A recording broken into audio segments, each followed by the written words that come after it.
Hi everyone, it's Margaret Manning here. Welcome to 60 and Me. Welcome to a new day, wherever you are. I hope that you're doing great.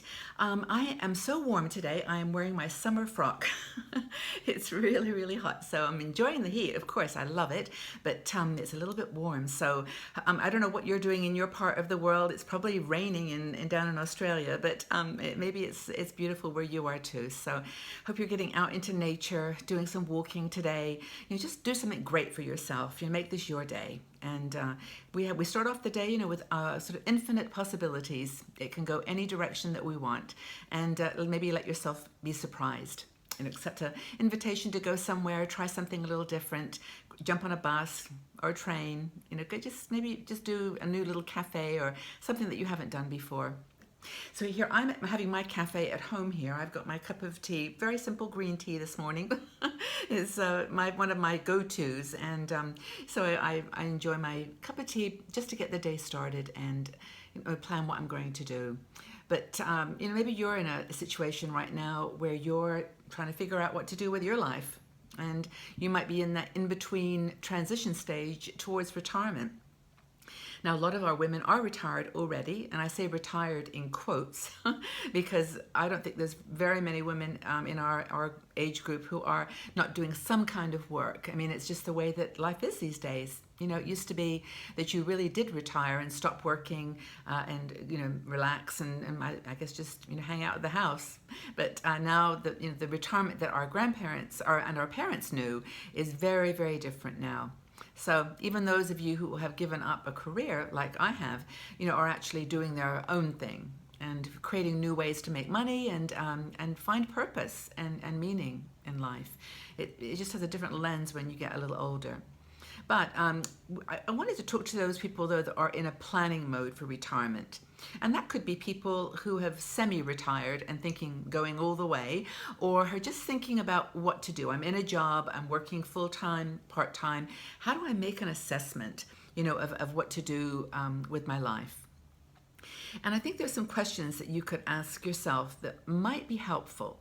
And a few of these are ones I went through when I made the decision to leave a career, and maybe give you some thoughts to how to pivot and change your thinking about some things, or strengthen an idea that you already have. So I think that the first thing to think about is that to stop thinking about retirement as the end of something.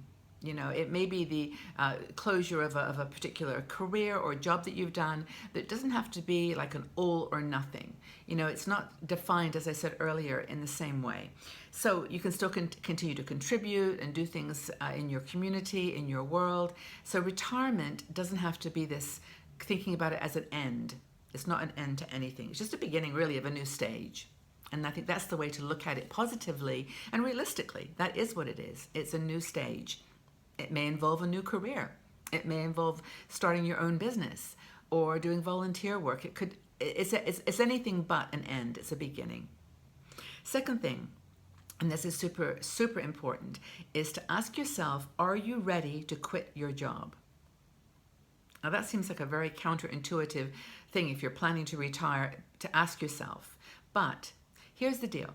We've talked a lot about ageism and about how women have a lot of trouble finding work in their 50s and 60s, but most of all in their 60s. Super hard. The question is, if you're in a job right now, this is just my observation, you're going to be able to influence an HR department or to make some plans for transitioning you into a part-time role or as a consultant, or finish up a project, or maybe take all the experience that you've gained over the many years you've been there to maybe take on another 2 or 3 year temporary project. In other words, when you're in the job, that's the time to make suggestions about how to transition out of it. I know so many people, though, and trust me, I was one of those people who would come home every night from a job that they were really just done with. Not that they didn't love it, they didn't love the people, but they just really wanted something else. Just really, I'll say tired of that job and wanting just to get out of it. But what I would say to you is, if you've got a way to take a break, take a little sabbatical, or even just a long holiday that if you can negotiate with them, just to get a perspective, a lens on what life would be like without going into that job every day. So, I mean, it's just something to consider, and maybe those of you who are thinking this through can give us some feedback on whether that's helpful. But just know that you're in a much better position to try to negotiate a transition into a new style of working from within a job than you are once you leave. Once you leave, you're kind of on your own. And that really goes to the next question about, do you want to work in retirement? And if you do, what do you want to do? Do you want volunteer work, part-time work? Do you want to try, like I said, to negotiate with your current employer that you might come back as a consultant? A lot of people do this, and a lot of businesses are happy with that. Now, it goes back to the kind of question of why employers don't like older employees. And it's because a lot of them have got an association with the cost. We're going to get sick, or we're going to cost them a lot of money to keep on board. Same issues for younger people in some ways, if you think about it. But a lot of companies use those excuses to let someone go or to move someone out. But they want they want what's in your head. They would love to have your experience. So maybe there's an opportunity to work as a consultant or part-time, or start your own consultancy business. Start your own business offering the service that you've been trained on and you just do so well. So anyway, asking yourself, do you want to work in retirement, is a really important question. Now, I'm putting myself back, 4 years, 5 years when I was thinking about leaving a corporate job. And I remember how hard that was, because all I wanted at that point was to move on. And so just, this is maybe a little gift that we can give you from 60andMe, from my own experience, is take it slow. Just take it slow. It's like divorce. I mean, sometimes you just want to get out of it and move on to the next thing because you just are not happy. But just give it a little time, breathe, and see whether there's an option for you to pursue. Another thing to remind yourself about when you're thinking of planning for retirement is how much money you're going to need. Now, we've talked about this several times, and in fact, one of our bloggers suggested you do a trial retirement. Even when you've got a salary coming in, just for a month or two, only spend what you're going to have from a pension or Social Security in retirement, and all the rest save.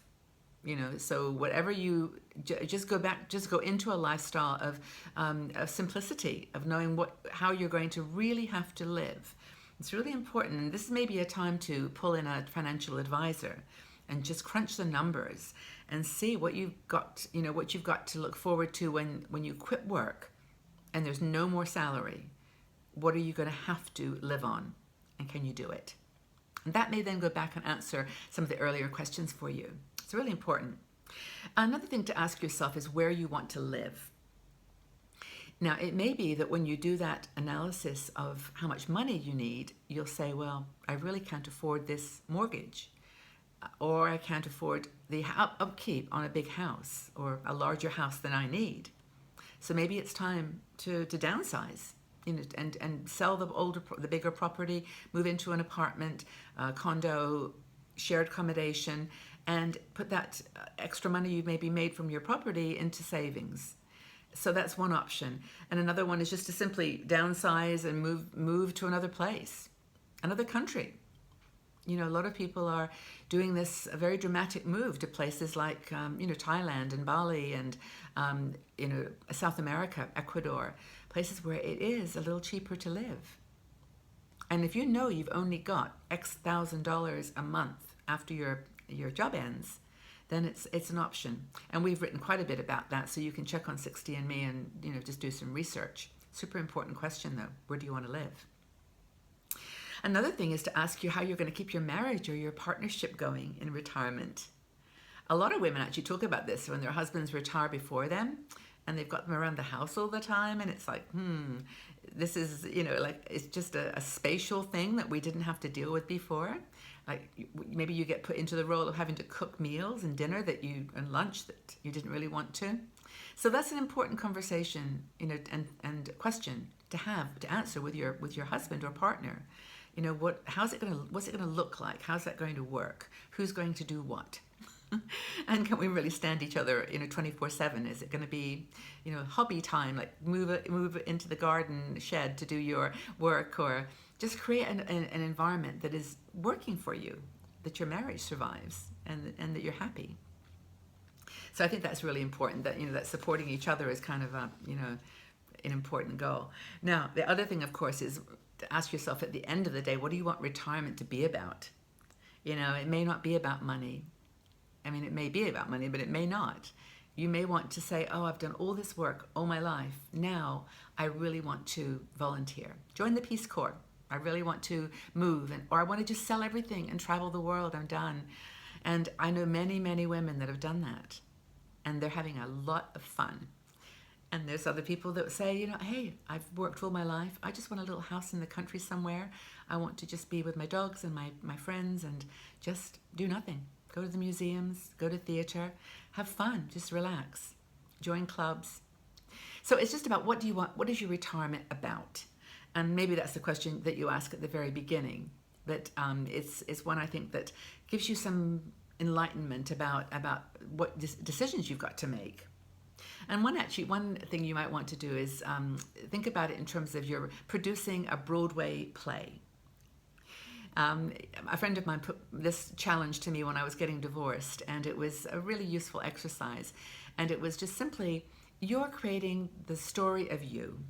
This is your Broadway play, the story of Margaret. And what's it going to look like? Where is it? Where's the setting of this play? Where are you going to live? What is the scenery like? What kind of environment, city, country, where are you wanting to be? Who are the players? Who are the actors in your play?